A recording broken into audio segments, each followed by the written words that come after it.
අපි සාමාන්‍ය ලෝකේ සතුටින් ඉන්න නම් මොනවද ඕනේ කියලා අහුවොත් එහෙම එක්කෙනෙකුට කියන්න පුළුවන් සල්ලි. ඊට පස්සේ වාහනයක්. යක් වගේ කිව්වේ. හැබැයි පරමාණු ලෝකේ පරමාණු කියන කට්ටියගේ සතුටින් ඉන්නවා කියන එකේ අදහස ඒගොල්ලන්ට මෙතනින් පස්සේ මේ ඉන්න මිනිස්සුන්ට මේ පැත්තම දාන්නේ පරමාණු වලට. පරමාණු වලට මෙහෙම සතුටින් ඉන්නවට අපි කියන්නේ ඒගොල්ලෝගේ මෙන්න මෙහෙම නමක්. පරමාණු ස්ථායී වෙන්න ඕනේ. පරමාණු ස්ථායී වෙන්න ඕනේ. එහෙම ස්ථායී වුණාම තමයි පරමාණු කියන කට්ටිය සතුටින් ඉන්නේ. පරමාණු කියන කට්ටිය ස්ථායී වුණාම තමයි ඒගොල්ලෝ සතුටින් ඉන්නේ.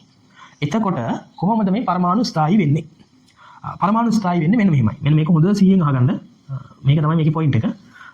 පරමාණුවක අන්තිම ශක්ති මට්ටමේ උපරිම ඉලෙක්ට්‍රෝන ගානක් ඉන්නවා නම් එයා ස්ථායී.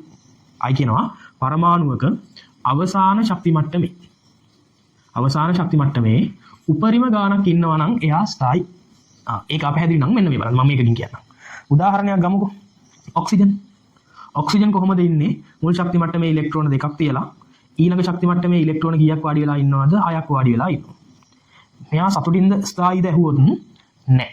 ඒකට හේතුව තමයි මේ දෙවෙනි ශක්ති මට්ටමේ මතකද කලින් වීඩියෝ එකේ කිව්වා සීට් 8ක් තියෙනවා. මෙයාගේ අන්තිම ශක්ති මට්ටමේ එතකොට 8ම පිරিলা නැහැ නේද? එහෙම පිරিলা නැහැ. ඒ නිසා මේ ඔක්සිජන් කියන එක්කෙනා ස්ථායී නැහැ. ස්ථායී නැති එකට අපි කියන නම තමයි මොනවද? අස්ථායී. මෙයා අස්ථායී. ඇයි ඇහුවොත් අන්තිම ශක්ති මට්ටමේ හරිනම් සීට් 8ක් තියෙනවා. හැබැයි වාඩි වෙලා ඉන්න ඉලෙක්ට්‍රෝන 6ක් විතරයි.